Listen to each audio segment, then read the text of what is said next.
and welcome to this episode of Flyby, presented by the National Model Aviation Museum. I'm your host, Claire, and today we'll be discussing Beppe Fascione's aircraft, the Kwik-Fli.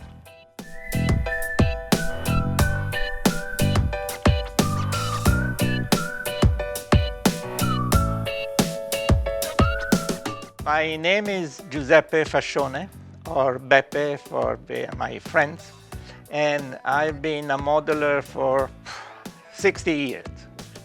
And I'm very glad to have the opportunity to present today this aircraft to the AMA Museum. This aircraft is a Fieldcraft Kwik-Fli II. It was designed in 1965, and it's an evolution of a Kwik-Fli I. This model was built in 2014. It was built with other aircraft at the same time, but this one was specifically dedicated to what we members of the Vintage Radio Control Society call concours. Aircraft prepared for concours are built exactly to the original drawing, are built exactly with the same materials, with the same covering, with the same accessories, and possibly with the same engine, and if applicable, the same radius. And this is an Enya engine, and you may notice that it doesn't have a muffler. The muffler became compulsory for any flying activity just at the end of the 60s.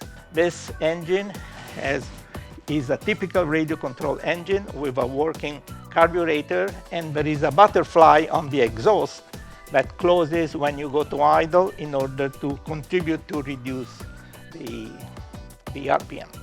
The tail section of this aircraft is a little strange compared with subsequent versions. As you can see, the fin and the rudder are totally within the elevator hinge line. This is a configuration that allows you to have one-piece elevator. So it's easy to have a not warped elevator. Problem is that this configuration gives you a limited rudder authority, not the one that you might expect in order to perform a nice wing roll. And so in subsequent versions, you'll see that the fin and rudder are moved back at least 3 or 4 inches so that the rudder hinge line will coincide with the elevator hinge line, like in the Kwik-Fli III. This same configuration is typical of the original ugly stick. If you look at the pictures in the ugly stick construction article, you'll see that the fin and rudder are located exactly in this configuration. You'll not find them in any subsequent drawing.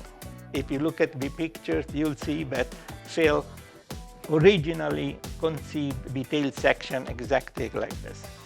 Another thing that is peculiar of Fieldcraft designs of that time frame is the tank hatch.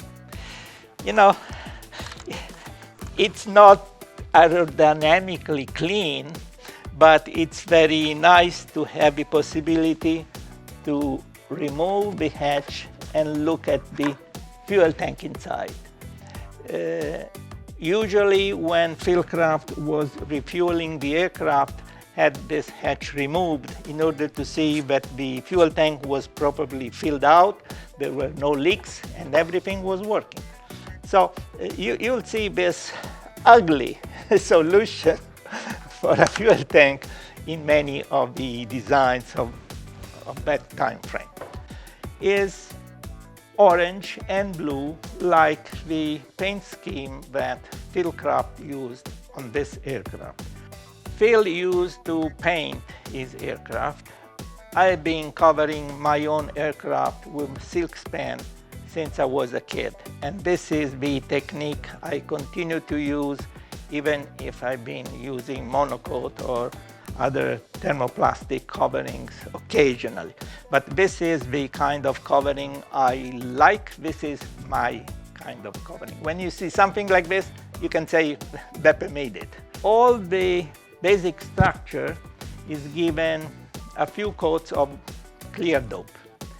Then I apply one layer of heavy silk span in white. The entire aircraft is covered in white. And then the paint scheme is applied using colored silk span. It's a silk span that comes colored from the factory. So when you shrink it, it shrinks and it's quite smooth.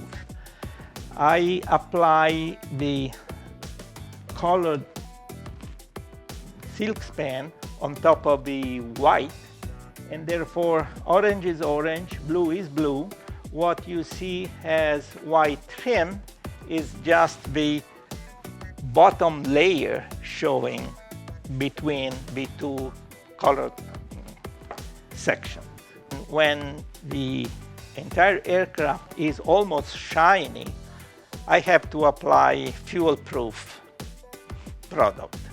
I don't use butyrate, I use nitrate dope, and therefore it can be affected by the exhaust fumes of the engine. So I am accustomed to apply 2 coats of automotive clear dope with that stuff that comes in 2 components that sometimes is difficult to obtain. You are supposed to wear a mask when you apply it. But and I give a little sanding, wet sanding between the 2 coats. But at the end of the day, even if it's a smelly process, and my wife will usually hate me for that, you get a kind of finish that will stay there for years and years and years, and it's not affected by the fuel fumes. And I like my aircraft a little shiny. So even after an intensive day of flying, you clean it, and in the end, it will be shiny again. Thank you for tuning in to this month's episode of Flyby. As always, please leave your questions, ideas, and suggestions in the comment section. Follow us on social media for updates on current projects, new donations, and behind-the-scenes historical aero modeling information. We always appreciate your feedback. If you notice any discrepancies in the information provided, or if you have additional information, please email us at museum@modelaircraft.org.